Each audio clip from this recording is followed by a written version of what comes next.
Bismillahirrahmanirrahim. I am Jamal and you are watching Al Noor. Today we will discuss about environmental chemistry. Environmental chemistry is defined as a study of sources, reaction, transport, effects and effects of various chemical species in the environment. So environmental chemistry में हम 5 चीज़ों को study करेंगे कि किसी भी environment में pollutant आया कैसे या कोई भी जर्म आया कैसे, उसके बाद वो इन्वायरमेंट में फैला कैसे, यानी उसने अपनी ट्रांसपोर्टेशन कैसी की, उसके बाद उसने लिविंग ऑर्गेनिज्म पर क्या क्या अफेक्ट किए, अफेक्ट करने के बाद अब जो अफेक्ट हो चुके किसी भी लिविंग ऑर्गेनिज्म पर हम उसकी ट्रीटमेंट कैसे करें और इन्वायरमेंट में उस पोल्यूटेंट को या उस जर्म को मज़ीद फैलने से कैसे रोका जाए। इसकी बिल्कुल कॉमन सी एग्जांपल है जिस तरह आजकल के हालात हैं कोरोना वायरस के। तो फर्स्ट वन हम देखेंगे कि कोरोना वायरस का सोर्स क्या है, कि ये आया कहाँ से, उसके बाद ये इन्वायरमेंट में फैलता कैसे है। ठीक है, आपको पता ही है कि सोशल डिस्टेंसिंग ना रखने से ये मज़ीद फैलता है। इसके बाद अगर किसी ह्यूमन पर इसका अटैक हो जाता है तो ह्यूमन पर उसके क्या क्या अफेक्ट होंगे, इस चीज़ की हम स्टडी करेंगे। एंड जो अफेक्ट वो कर चुका है उनकी हम ट्रीटमेंट कैसे करें और इन्वायरमेंट में कोरोना वायरस को मज़ीद फैलने से कैसे रोका जा सके। तो इन 5 चीज़ों की हम इसमें स्टडी करते हैं। तो क्वेश्चन अराइज होता है कि व्हाट इज एनवायरनमेंट। हमारी जो एनवायरनमेंट है वो 4 कंपोनेंट से मिलकर बनी है। फर्स्ट वन इसमें आता है हाइड्रोस्फीयर। इस प्लेनेट अर्थ पे जितनी भी वाटर बॉडीज हैं that is called hydrosphere. Next one is lithosphere. जितना भी इस प्लेनेट अर्थ पे रॉकी रिजिड स्ट्रक्चर है वो हमारे पास आता है लिथोस्फीयर में। Third one is biosphere. जितनी भी लाइफ इस प्लेनेट अर्थ में है उसके लिए हम टर्म यूज करते हैं बायोस्फीयर। बायो का मतलब होता है लाइफ एंड स्फीयर रीजन, तो वो रीजन जिस पे लाइफ एग्जिस्ट करती है that is called biosphere. And the fourth one is atmosphere. First one हम डिस्कस करते हैं लिथोस्फीयर के लिए। तो solid component of earth consisting of soil, rocks and mountains etcetera are called lithosphere. This region interacts with the hydrosphere, atmosphere and biosphere. यानी lithosphere की जो interactions है वो हाइड्रोस्फीयर के साथ भी होती है, एटमॉस्फेयर के साथ भी और बायोस्फीयर के साथ भी। आप देखते हो कि जितनी भी लाइफ है कुछ तो वाटर में रहती है और इसके अलावा जितनी भी लाइफ एग्जिस्ट करती है वो लिथोस्फीयर में ही एग्जिस्ट करती है। तो इस तरह लिथोस्फीयर का जो इंट्रैक्शन है वो बायोस्फीयर से भी होती है, हाइड्रोस्फीयर से भी होती है एंड एटमॉस्फेयर से भी होती है। Lithosphere comprises of 3 layers. Lithosphere consists of rigid rocky crust of earth extends up to depth of 100 kilometre. यानी ये जो हम सरफेस देख रहे हैं अर्थ की, इसकी सरफेस से लेकर 100 किलोमीटर तक नीचे तक का जो रीजन है हमारे पास उसको हम कहते हैं lithosphere. 99.5% mass of lithosphere is made up of 11 elements।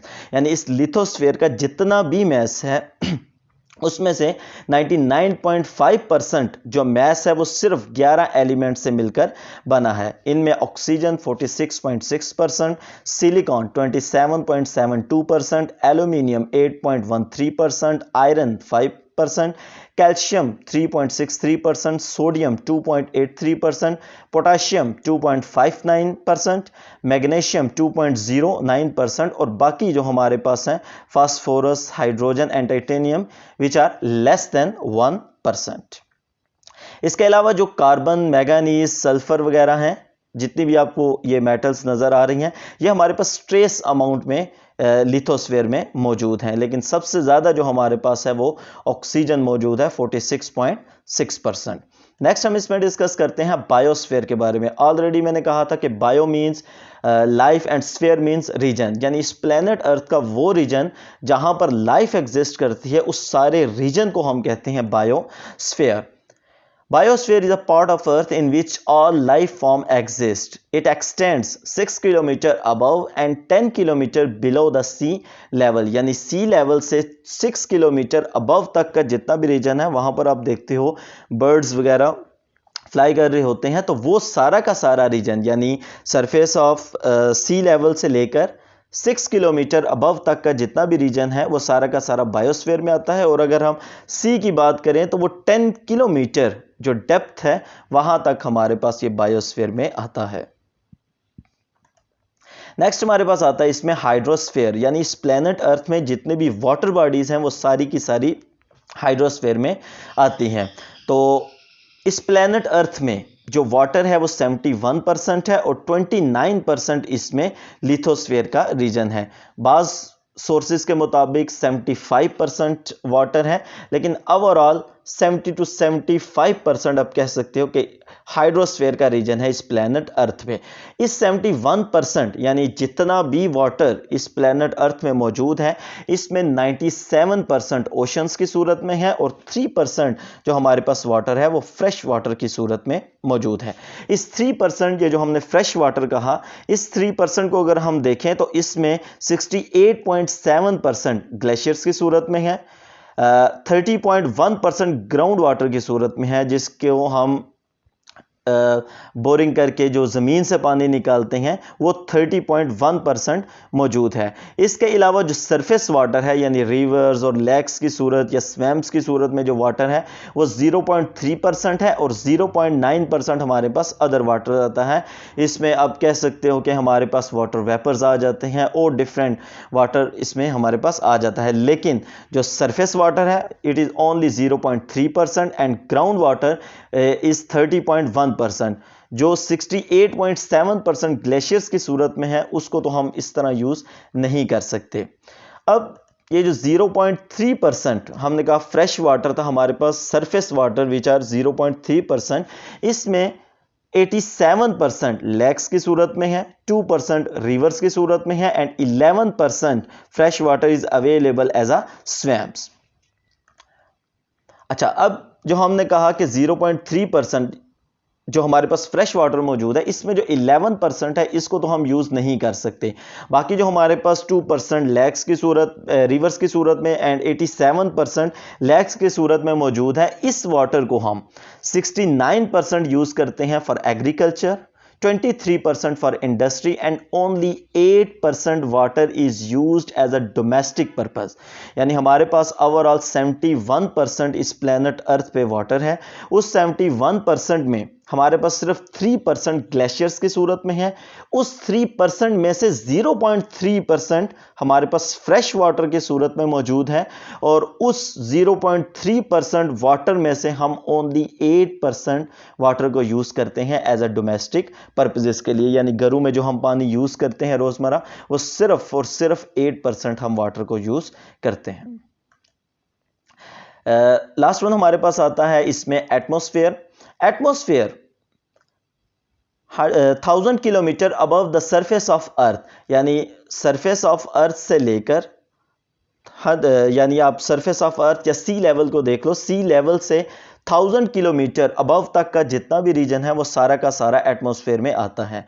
99% of the total mass is present with in 30 kilometre. अब 1000 किलोमीटर में जितना भी मास मौजूद है, जितनी भी गैसेस मौजूद हैं, जितने भी पार्टिकल्स मौजूद हैं, उनमें से 99% जो मास है वो सिर्फ 30 किलोमीटर तक के रीजन में ही पाया जाता है। इनमें गैसेस में हमारे पास जो मेन गैसेस हैं, nitrogen 78.08%, oxygen 20.95%, argon 0.934%, carbon dioxide 0.03% और बाकी हमारे पास जो गैसेस हैं वो भी हमारे पास स्मॉल अमाउंट में पाई जाती हैं। इनमें कुछ गैसेस हैं like sulphur dioxide, nitrogen dioxide, ammonia, carbon monoxide etcetera, ये बिल्कुल ही मिन्यूट क्वांटिटीज़ में पाई जाती हैं। तो इन्वायरमेंट में जो सबसे ज़्यादा गैस पाई जाती है that is nitrogen and which is present 78.08% in the atmosphere.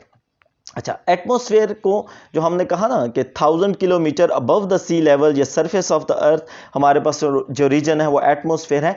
अब एटमॉस्फेयर को हम मजीद 4 लेयर्स में डिवाइड करते हैं। फर्स्ट वन हमारे पास आता है इसमें troposphere, second one stratosphere, third one mesosphere and the last layer of atmosphere is thermosphere. Troposphere की अगर हम बात करें तो सरफेस ऑफ अर्थ से लेकर या सी लेवल से लेकर 11 किलोमीटर तक का जो रीजन है, हाइट है, वो हमारे पास आता है ट्रोपोस्फेयर में। अब बास सोर्सेज में इसको ज़्यादा लिखा जाता है, बास सोर्सेज में इसको कम लिखा जाता है। ये रीजन टू रीजन भी डिपेंड करती है, लेकिन ट्रोपोस्फेयर की जो एवरेज हाइट है दैट इज 11 किलोमीटर। इसमें जो टेम्परेचर रेंजेस हैं, एवरेज टेम्परेचर रेंजेस वो 15 डिग्री सेल्सियस टू लेकर -56 डिग्री सेल्सियस है। यानी सरफेस ऑफ सी लेवल पर हमारे पास जो टेम्परेचर होगा वो एवरेज 15 डिग्री सेल्सियस है, और जैसे जैसे हम अबव मूव करते जाएंगे पर किलोमीटर ऊपर जाने से -6 डिग्री सेल्सियस टेम्परेचर फॉल करता है, और 11 किलोमीटर तक के रीजन पर पहुंचते हुए या ट्रोपोस्फेयर के आखिर तक हमारे पास जो टेम्परेचर आता है दैट इज -56 डिग्री सेल्सियस। अब स्ट्रेटोस्फेयर की बात की जाए तो 11 किलोमीटर से लेकर 50 किलोमीटर तक का जो रीजन है दैट इज स्ट्रेटोस्फेयर। अब इसमें जो टेम्परेचर रेंजेस हैं वो हमारे पास है -56 टू -2 डिग्री सेल्सियस और -5 डिग्री सेल्सियस। अब अगर हम पंजाब बुक की या एजे के बोर्ड की बुक की बात करें तो उसमें -2 डिग्री सेल्सियस है, और अगर हम फेडरल बोर्ड की बात करें तो उसमें -5 डिग्री सेल्सियस टेम्परेचर है। अब यहाँ पर एक क्वेश्चन ये भी आता है कि हमारे पास जो ट्रोपोपास यानी ट्रोपोस्फेयर का जो लास्ट रीजन था वहाँ पर -56 डिग्री सेल्सियस टेम्परेचर था, और थोड़ा सा अबव जाते ही स्ट्रेटोस्फेयर में हमारे पास जो टेम्परेचर है वो -2 या -5 डिग्री सेल्सियस, यानी टेम्परेचर इतना राइज कैसे कर जाता है। तो इसकी बेसिकली रीजन ये होती है कि इस रीजन में हमारे पास ओजोन पाई जाती है, और ओजोन की जो कंसंट्रेशन है दैट इज 1 to 5 ppm। अब इतनी ज़्यादा कंसंट्रेशन होने की वजह से जितनी भी अल्ट्रावायलेट रेडिएशंस फॉल करती हैं तो जो हमारे पास ओजोन की लेयर है वो इन रेडिएशंस को अब्जॉर्ब करती है, जिसकी वजह से इस रीजन का जो टेम्परेचर है वो राइज कर जाता है, यानी -56 डिग्री सेल्सियस से वो -2 डिग्री सेल्सियस टेम्परेचर तक वो चला जाता है। स्ट्रेटोस्फेयर में सबसे ज़्यादा जो कंसंट्रेशन पाई जाती है वो ओजोन लेयर की पाई जाती है। ऑलमोस्ट 5 to 8 किलोमीटर तक की थिकनेस ओजोन लेयर की होती है, और इसकी जो कंसंट्रेशन है वो 1 to 5 ppm। इसके बाद हमारे पास रीजन आता है मीजोस्फेयर का। 50 किलोमीटर तक का जो रीजन था हमारे पास दैट इज स्ट्रेटोस्फेयर, और 50 किलोमीटर से लेकर 85 किलोमीटर तक का जो रीजन है वो हमारे पास आता है मीजोस्फेयर का। अब अगेन इस लेयर में कोई ओजोन नहीं, कोई रेडिएशन की एब्जॉर्प्शन नहीं, तो टेम्परेचर अगेन फॉल कर जाता है। तो यहाँ पर जो हमारे पास टेम्परेचर होता है मीजोस्फेयर का दैट इज -92 डिग्री सेल्सियस। और लास्ट रीजन जो हमारे पास आता है एटमॉस्फेयर का दैट इज थर्मोस्फेयर। इसका जो रीजन है जो टेम्परेचर है हमारे पास वो 1200 डिग्री सेल्सियस है, और बहुत हाई टेम्परेचर इसका होता है, और इसकी जो हाइट होती है बेसिकली थर्मोस्फेयर को भी अगेन हम आगे 2 रीजन्स में डिवाइड करते हैं, तो एवरेज इसका जो टेम्परेचर है वो 1200 डिग्री सेल्सियस है। Students, if you have any problem regarding this lecture, contact number given है। इसके अलावा आप कमेंट्स में भी क्वेश्चन पूछ सकते हो। Thanks for watching.